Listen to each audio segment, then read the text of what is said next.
Mutungamiri women opposite nyika yeZimbabwe Advocate Nelson Chamisa vazotaura manje vapindira zvatoona kuti aiwa nyika yese yafara yanyevenuka nokuda kwemashoko auya muzora nhasi achiadresa zvatoona kuti aiwa nyika inyaso kuziva kuti aiwa mutungamiri wedu tinaye sandapinda mashoko anouya achifadza vanhu kuti vasubscribe like turn on the bell icon timira panapa munhau Nelson Chamisa anonyora achiti fellow Zimbabweans, many of us are facing incredible challenges, innumerable obstacles and unmerited persecution, trials and tribulations.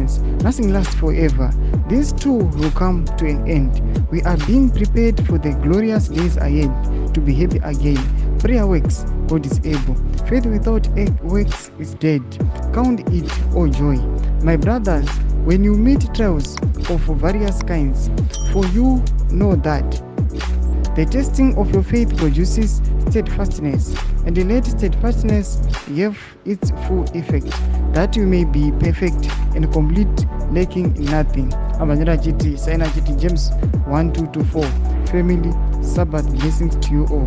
Hashtag remember, hashtag God is in it. Masho wantakona Nelson Chamisa atukona kuti munyika yeZimbabwe matukona kuti aiwa mune kusunga kukuitwa opposition vachimwa matrial vachidinayiwa, tiona vamwe vachipersecutiwa, tiona vamwe vachinyangarisiwa, zvatikona kuti vamwe vari kutochewa. Nelson Chamisa anga akanyarara nhasi azouya akanyasaudza kuti avakomanaka, yes, tinofanira kuziva kuti isusu our faith will be tested nemaworks. Isusu tofanira kuziva kuti aiwa chinhu ichi ndechedu, no matter what chito zvikaitika zvirongotesta our faith, but let's remain loyal kune zvinhu zvatiri, kune zvinhu zvinotidefine, hatisachinje noda kwokuti time will pass, time will come to an end. Mashoko anotagwana Advocate Nelson Chamisa tudze mafungiro enyu kuti kudii pamusoro mashoko ake. Pinai comment section medu, musano subscribe or like.